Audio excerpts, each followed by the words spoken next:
मैं अरविंद सर आज पुनः आप सभी विद्यार्थियों के लिए मैथ के नए टॉपिक्स कंपाउंड इंटरेस्ट का अगला वीडियो का भाग लेकर आया हूं, जो परीक्षा के दृष्टिकोण से बहुत ही इम्पोर्टेंट है और लगातार रेलवे, बैंकिंग, एसएससी सभी परीक्षाओं में पूछे जाते हैं। जिसमें क्वेश्चंस में देख रहे होंगे, पहले 2 वीडियो आपके पास हम भेज चुके हैं कंपाउंड इंटरेस्ट का, या हमारा एक तीसरा वीडियो है। बहुत ही इम्पोर्टेंट क्वेश्चंस है, लगातार परीक्षा में पूछे जा रहे हैं। लेकिन यदि आप इसको बाय प्रोसेस बनाते हैं अथवा फार्मूला का प्रयोग करते हैं तो आपको बहुत टाइमिंग देने पड़ जाते हैं अथवा फार्मूला याद करने पड़ते हैं। लेकिन जो प्रोसेस मैं आज आप सभी को बता रहा हूँ बहुत ही सिंपल प्रोसेस है। कोई फार्मूला नहीं लगाना है, कुछ भी ट्रिक नहीं लगाना है, एकदम सिंपल मेथड से आसानी से, जिसको हम लोग पेन फ्री कहते हैं, एकदम बिना कलम का प्रयोग किए हम लोग इसको बना सकते हैं। जिसमें से पहला क्वेश्चन देखें क्या लिखा हुआ है कि यदि कोई धन चक्रवृद्धि ब्याज की दर पर 2 वर्षों में अपने आप का 1.69 गुना हो जाता है तो दर ज्ञात करें। यहाँ देखेंगे हमारे पास क्या है, प्रिंसिपल नहीं है, अमाउंट भी नहीं है, सिर्फ टाइम दिया हुआ है और एक हम लोग का जो है वो कितना टाइम्स हो गया, कितना गुना हो गया वो दिया हुआ। वैसे आप कह सकते हैं कितना गुना हो गया हुआ अमाउंट ही होता है। अब यदि हम लोग को यहाँ रेट निकालना है और बिना फार्मूला प्रयोग किए बनाएंगे तो देखिए हम लोग कैसे बना सकते हैं। यहाँ देखेंगे यदि हम लोग प्रिंसिपल्स को 1 ले लेते हैं, प्रिंसिपल्स को 1 ले लेते हैं और ये हम लोग का 1.69 है जो अमाउंट आ गया है। यहाँ देखते हैं ये दोनों का जो टाइम ड्यूरेशन हम लोग का है वो 2 वर्ष दिया गया है। यहाँ देखिए कि ये हम लोग का पॉइंट में है, यदि इस पॉइंट को हटाते हैं तो यहाँ हम लोग 2 जीरो दे देंगे, यहाँ हम लोग 2 जीरो दे देंगे, ऐसे 100 हो जाएगा। इसका मतलब आपके पास क्या आ गया, ये हम लोग का 100 आ गया प्रिंसिपल से, 169 अमाउंट हो गया, 169 हम लोग का अमाउंट हो गया। टाइम हम लोग का 2 वर्ष है और इस केस में क्या करेंगे, अब इसका 2 है इसलिए स्क्वायर रूट निकाल देंगे तो 100 का वर्गमूल जो होगा वो 10 हो जाएगा और 169 का 13 हो जाएगा। दोनों को माइनस कर दीजिए तो CI हम लोग का 3 हो जाएगा, CI हम लोग का 3 हो जाएगा।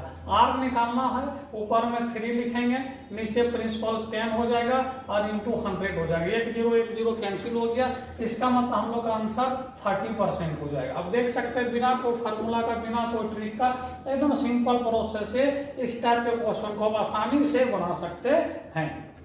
इसी क्रम में दूसरा क्वेश्चन को देखें कि यदि कोई धन चक्रवृद्धि ब्याज की दर पर, यहाँ भी वही है, 2 वर्षों में अपने आप का 1.44 गुना हो जाता है तो प्रश्न है कि दर ज्ञात करें। यहाँ भी देखिए हमारे पास प्रिंसिपल्स को 1 लेंगे, हमारे पास अमाउंट जो दिया है 1.44 है, यहाँ पे हम लोग का टाइम ड्यूरेशन जो दिया हुआ है वो 2 इयर्स है। अब देखेंगे उसी प्रकार दशमलव हम लोग हटा देंगे, तो यदि दशमलव हम लोग इसको हटा देते हैं तो इसको हम लोग 100 लिख देंगे। इसका मतलब ये हम लोग का 100 हो चुका है, ये हम लोग का 144 है। यहाँ भी हम लोग का टाइम जो है वो 2 इयर्स है, तो यदि हम लोग का टाइम 2 इयर्स है, पुनः इसका हम लोग स्क्वायर रूट निकालेंगे, मतलब वर्गमूल निकालेंगे, तो 100 का हम लोग का 10 हो जाएगा, 144 का 12 हो जाएगा। आप देख सकते हैं दोनों को माइनस कर दें तो ब्याज हम लोग का 2 रुपया हो जाएगा।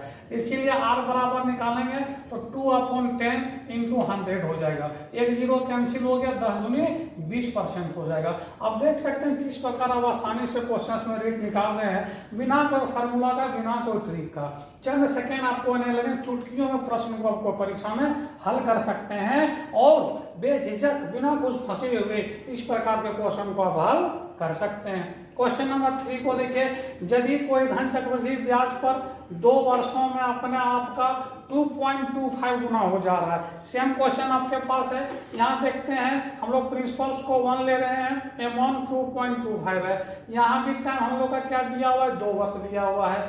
यहाँ पॉइंट हटाइए, ये 100 हो जाएगा।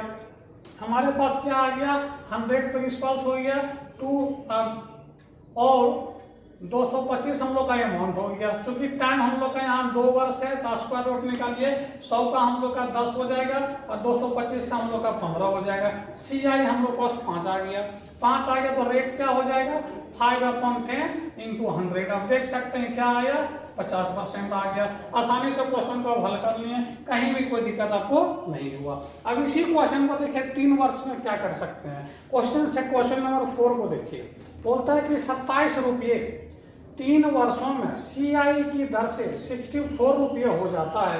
क्वेश्चन है कि रेट क्या होगा। अब थोड़ा सा देखिए, प्रिंसिपल आपको मालूम है, अमाउंट आपको मालूम है, टाइम लेकिन 3 वर्ष दिया हुआ, आप कैसे बनाएंगे। देखिए ये 27 प्रिंसिपल्स हो गया, हम लोग का अमाउंट 64 हो गया, टाइम ड्यूरेशन हम लोग का 3 इयर्स हो गया।